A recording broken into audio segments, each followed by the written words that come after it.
নমস্কার বন্ধুরা, সুপ্রভাত। তারপর বলো সবাই কেমন আছো? আমি ভালোই আছি। আর আজকে সকাল সকাল রান্নাঘরে চলে এসেছি, একটু তাড়াতাড়ি করছি। আসলে গতকাল থেকে তন্নির স্কুলে এক্সাম স্টার্ট হয়েছে, তো আজকে দ্বিতীয় দিন।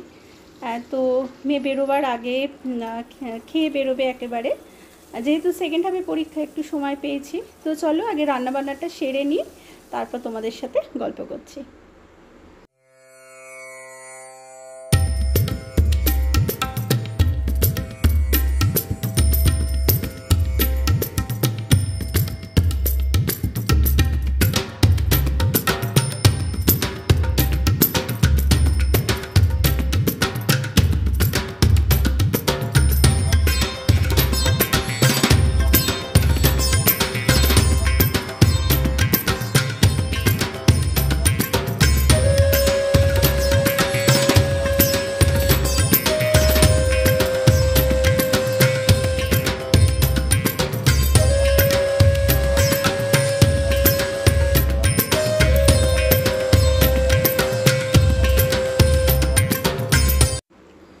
রান্নাবান্না সব কমপ্লিট।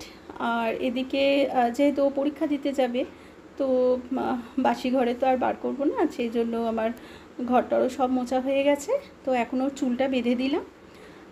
এবার ও বেরোবে, আর ও বেরোলে আমি চলে যাব স্নানে। সাবধানে যে।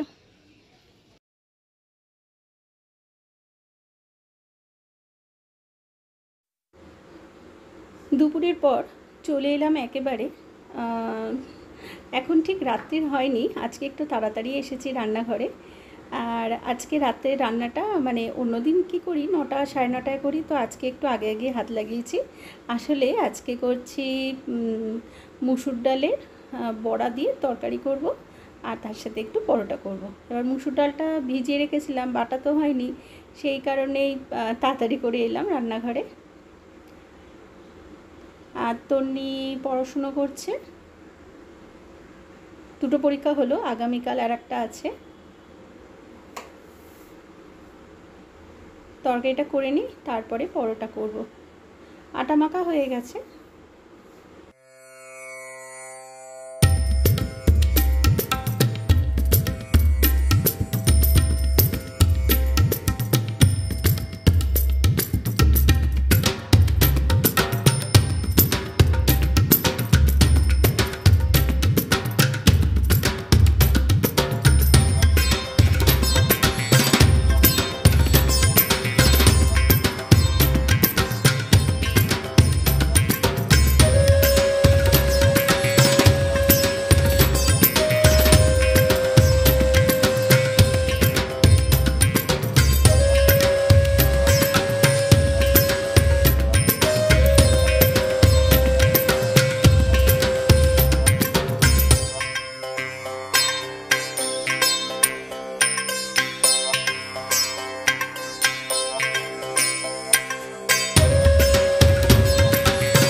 ব্যাস, রান্নাবান্না সব কমপ্লিট। চলো মেয়েকে দিয়ে আসি। আর মায়ের খাওয়া হয়ে গেছে, মাকেও আজকে দুধ খাই দিইনি, পরোটাই দিয়েছি। তো চলো আজ এখানেই আসি, সবাই ভালো থেকো, শুভরাত্রি।